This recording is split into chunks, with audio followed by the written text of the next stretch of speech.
We're 2 days into Donald Trump presidency, and he has sat down with Fox News for his very first interview to remind everyone that Joe Biden pardoned everybody except for himself. He's just like, the funny thing is, he didn't pardon himself. It's like, after hearing almost an hour of just Donald Trump complaining about what the Democrats did do, I'm hoping to God that Joe Biden not pardoning himself doesn't mean that 4 more years of let's try to re-impeach or fire or hire or go to prison or arrest or whatever Joe Biden. Can we just... I speak for all Americans here on the movement. Not that movement, this movement. I did this movement, not this movement, okay? But just saying, really don't want to just complain for the next 4 years. Hoping for something better than that. It seems like there is a lot of good news. There is a lot of things we're gonna do. He might release the JFK files, he says, again. They're looking at it, but they got to look at it again. He pretty much just blaming Mike Pompeo and being like, go ask him. Go ask him why. Don't ask me. I'm just the president. Go ask Mike Pompeo why we can't do that. It's like, just release it. We're already in Armageddon. It is January 22nd, 2025. I'm Alex R. Wagner, and this is No News is News. Guys, I guess just don't follow the sky, you know? Unlike the previous president, who never spoke to the press, I know you are working with a president who has already addressed the media multiple times in the last 3 days. How does that impact your job? Does it make it easier or more difficult? Makes it easier because the American people are hearing directly from the leader of the free world, and this is the type of truth and transparency that they deserve. On Monday, within literally minutes of President Trump showing up at his new office, the beautiful Oval Office, he did a more than 60-minute press conference, taking questions from the press, providing them with honest answers. The following day, he did another press conference in the Roosevelt Room at the White House, and then yesterday, he did his first sit-down interview that aired on Fox News last night. All of the attacks, all the weaponization, all the FISA warrants, all the Russia, and we can go on. All the various venues, the J6 committee, which kept out a lot of pertinent information. And how about the J6 committee? I call it the unselect. You know, they say the select. But they didn't win. No. What they did was criminal. That's why they got pardoned. No, they deleted and destroyed all of the information that they collected. Why else would they need a pardon? And you know why? Because it proved I was right. All of that information was deleted and destroyed. They deleted all of the information having to do with the 10,000 soldiers that I offered to Nancy Pelosi, and she's now on tape admitting it. I have 4 of the 5 people on tape, and General Milley was the 5th in writing, all saying that you authorized it in the days leading up. The Capitol Police Chief asked for the guard, was begging for the guard. Muriel Bowser, in writing, denied the use of the guard. But Nancy Pelosi even more strongly denied it. She said that. She was responsible for the whole thing. She took responsibility. And she took responsibility for her daughter. Yeah. When it was exposed, they found the daughter's tape, a videotape of her mother saying that she was responsible. And you know what? And they try to lose it. That Los Angeles has changed everything, because a lot of money is going to be necessary for Los Angeles, and a lot of people on the other side want that to happen, and North Carolina too. Fast. Well, they don't care about North Carolina. The Democrats don't care about North Carolina. What they've done with FEMA is so bad. FEMA is a whole nother discussion, because all it does is complicate everything. FEMA has not done their job for the last 4 years. You know, I had FEMA working really well. We had hurricanes in Florida. We had Alabama tornadoes. But unless you have certain types of leadership, it gets in the way. And FEMA is going to be a whole big discussion very shortly, because I'd rather see the states take care of their own problems. If they have a tornado someplace, and if they let that state. Oklahoma is very competent. I love Oklahoma. 77 out of 77 districts. And that's never been done before. I did it 3 times. I mean, think of it. 3 times. Never been done. Ronald Reagan had the record, 56. 56 out of 77. I got 77 out of 77. So you have to love a place like that. I love Oklahoma. But you know what? If they get hit with a tornado or something, let Oklahoma fix it. One thing is happening is people are learning that they can't govern and that their policies are terrible. I mean, they don't want to see a woman get pummeled by a man in a boxing ring. No. They don't want to see men in women's sports and otherwise. They don't want to see them, and they don't want to have transgender for everyone. They don't want a child leave home as a boy and come back 2 days later as a girl.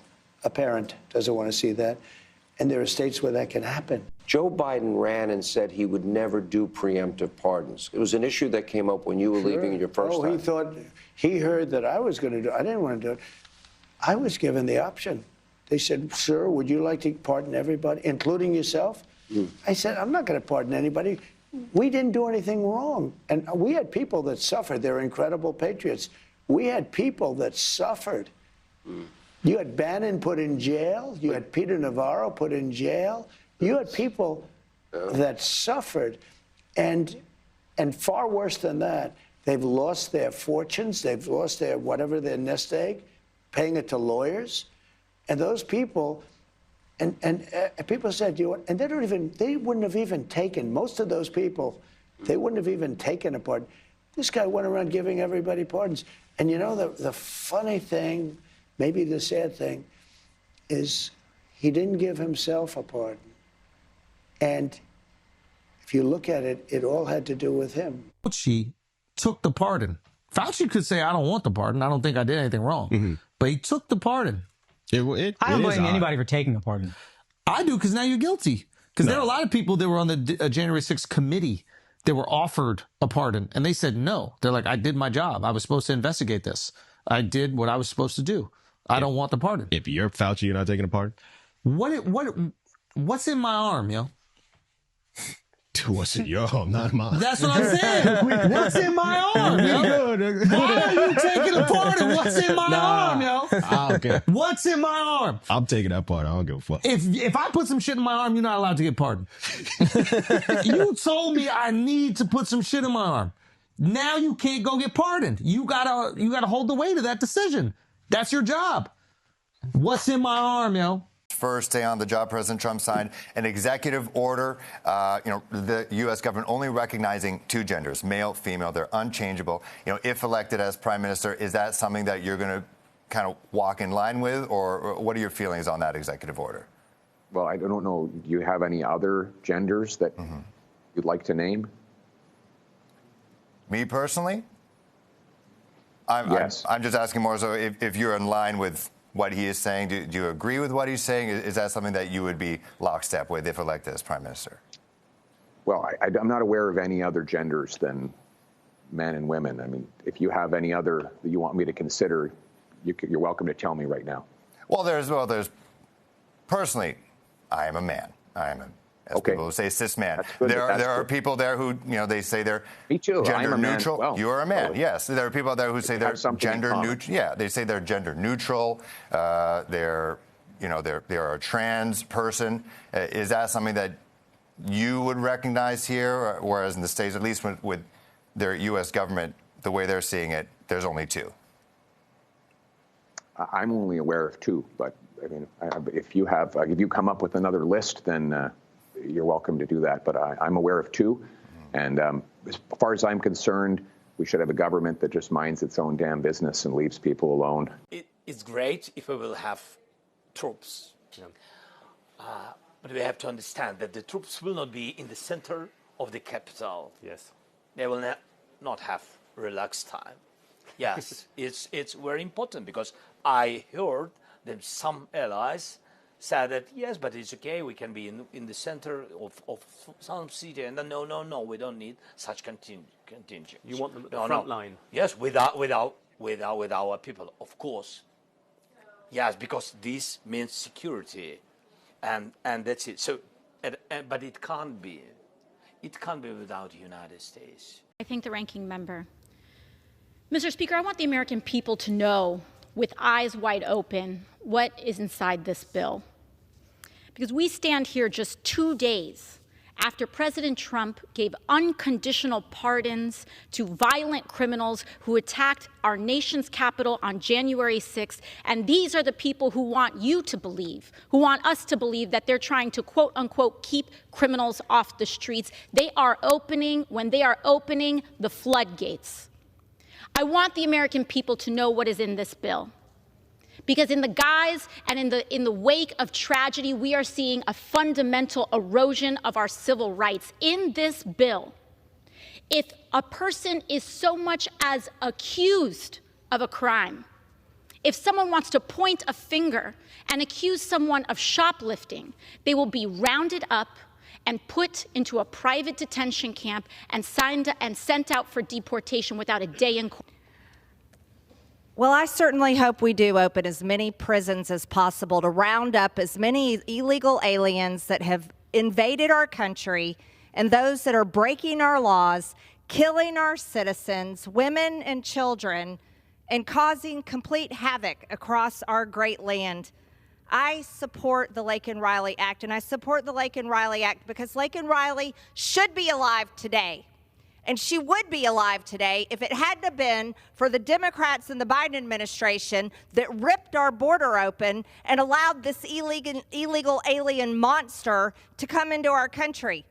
And then in the state of New York, when this monster was arrested for committing crimes, the Democrat state of New York let him go. And that's how he came down to Georgia and murdered our Laken Riley.